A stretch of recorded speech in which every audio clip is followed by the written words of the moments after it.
भोलिबाट देशभर सार्वजनिक यातायात नचल्ने भएको छ। गण्डकी प्रदेश सरकारले राइड शेयरिङको नाममा निजी नम्बर प्लेटको गाडीहरूले पनि यात्रु बोक्न पाउने नियम ल्याएको भन्दै सो नियमको खारेजीको माग गर्दै केही दिन यता सार्वजनिक यातायात कर्मीहरूले विरोध जनाउँदै आइरहेको छ। यही क्रममा भोलिबाट देशभरका सार्वजनिक यातायातलाई बन्द गरी विरोध जनाउन आग्रह गरिएको छ।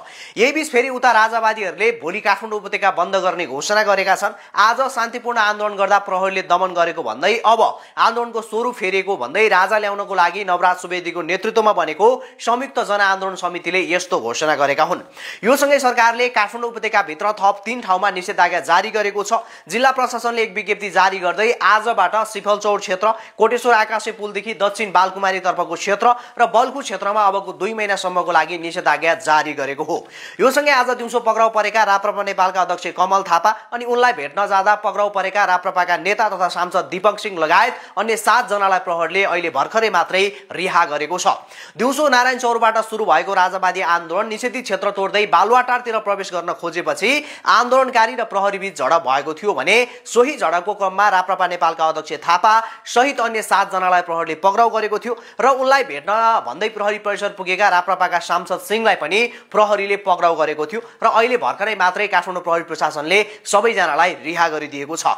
थापा पक्राउ परेसँगै राप्रपा अध्यक्ष राजेन्द्र लिङदेनले भोलिबाट आन्दोलनको स्वरूप फेरिने चेतावनी दिइसकेका थिए, जसको फलस्वरूप समितिले भोलि उपत्यका बन्द गर्ने घोषणा गरेका छन्। तर जुन कदम राजावादीहरूको लागि खासै फलदायी हुने पक्कै पनि देखिँदैन, किनकि नेपाल र नेपालीहरूले यो बन्द र चक्काजामको निकै लामो इतिहास भोगेर त्यहाँबाट वाक्क दिक्क भएर बल्ल बल्ल केही वर्ष यता सुखको सास फेर्दै आइरहेका छन्। भन्नुको मतलब आजभन्दा केही वर्ष अगाडि नेपालमा बन्द र चक्काजाम भनेको एउटा दैनिक गरिने कार्य जस्तै बनेको थियो।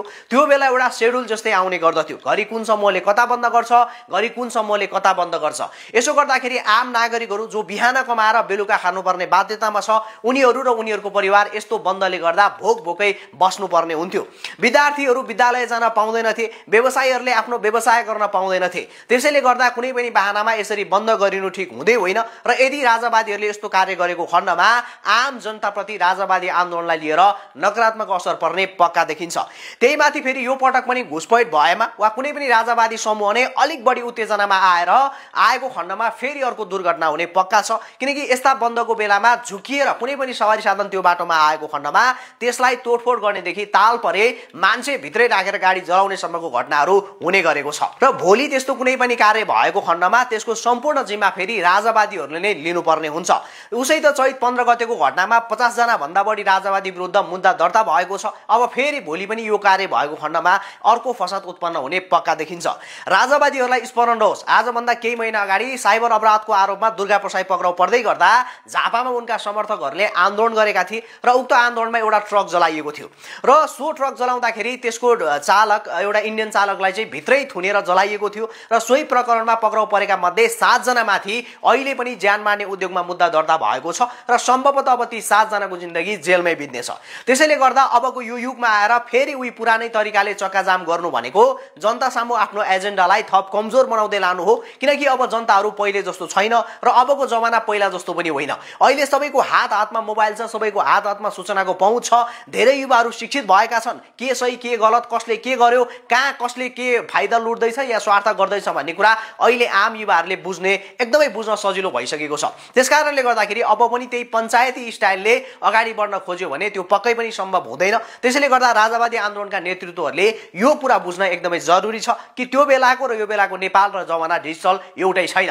अझ अर्को कुरा, आज पक्राउ परेका राप्रपा नेपालको अध्यक्ष कमल थापा कुनै बेला देशको गृहमन्त्री थिए। उनै गृहमन्त्री भएको बेलामा देशमा त्यो समयमा परिवर्तनको लागि भनेर लड्नेहरूलाई यसरी नै पक्राउ गर्नेदेखि लाठी हान्नेसम्मको आदेश उनै थापाले दिएका थिए। सो कुरा उनलाई राम्रोसँग थाहा छ र उनले हिजो जे आदेश दिएका थिए आज उनीमाथि पनि त्यही आदेश भएको छ र यिनी थापा पनि पटक पटक सत्ता र शक्तिमा पुगेर पनि देशको लागि त्यस्तो केही गर्न नसकेको एउटा टेस्टेड र फेलियर पात्र हुन्। अहिले युवा अर्थात् हामीहरूलाई यो देशमा परिवर्तन चाहिएको छ, यो कुरा पक्का हो र त्यसमा मेरो पनि मजाले समर्थन छ। तर यसको अर्थ यो होइन कि आजका यी नेताहरू खतम भए भन्दैमा यिनीहरूको विकल्पको लागि हिजोको अर्को टेस्टेड र फेलियर नेताको पछाडि कुद्ने। त्यसैले गर्दा हामी युवाहरू बहकिने होइन, चाहे गणतन्त्र होस् या राजतन्त्र, यदि नेतृत्व गर्ने ठाउँमा गतिलो नेता नपुगे जुनसुकै तन्त्र पनि फेल हुन्छ, किनकि काम गर्ने भनेको तन्त्रले होइन पदमा पुगेको व्यक्तिले हो। त्यसैले गर्दा आम युवाहरूलाई म सचेत गराउन चाहन्छु कि हामीलाई परिवर्तन पक्का चाहिएको छ, तर त्यसको अर्थ फेरि पुरानै टेस्टेड र फेलियर नेतालाई बोकेर हिँड्ने भन्ने होइन। अब भनेको तपाईँ हामी आम युवाहरू सचेत युवाहरू अगाडि बढ्ने हो र तपाईँ र हाम्रो काँधमाथि यो देशको अबको यो देश चलाउने र यो देश हाँक्ने जिम्मेवारी आएको छ। सायद यो कुरा कसैले पत्याओस् नपत्याओस्, तर म फेरि पनि भन्छु, यो देश बनाउने हो भने अब जसले भिडियो हेरिराख्नु भएको छ अथवा जो म बोलिरहेको छु, तपाईँ हामी जस्ता युवा सचेत युवाहरू मिलेर अब हामीले विकासको कुरा गर्ने हो, अब हामीले निकासको कुरा गर्ने हो, अब हामीले प्रविधिको कुरा गर्ने हो, अब फेरि चक्का जाम गर्ने, टाउको फुटाउने, रगत बगाउने कुरा गर्ने होइन। यो देशमा धेरै पटक रगत बगिसक्यो, धेरै पटक टाउको फुटिसक्यो, धेरै पटक चक्का जाम भइसक्यो। ती बगेका रगतहरूले, फुटेका टाउकाहरूले अथवा जाम गरिएको चक्काहरूले यो देशमा कुनै पनि परिवर्तन हुँदैन रहेछ भन्ने कुरा प्रमाणित भएको छ। त्यसकारणले गर्दाखेरि अबको युग भनेको प्रविधिको युग हो, अबको युग भनेको डिजिटल युग हो। अब हामी सचेत हुनुपर्छ। सचेत भएर हामी जस्ता व्यक्तिहरू अब यो देश चलाउने ठाउँमा पुगेर यो देशको परिवर्तन गर्न सम्भव छ र अब गर्ने पनि त्यही हो। बाँकी तपाईँको विचारमा यो विषयमा के छ विचार कमेन्ट गर्नुहोला।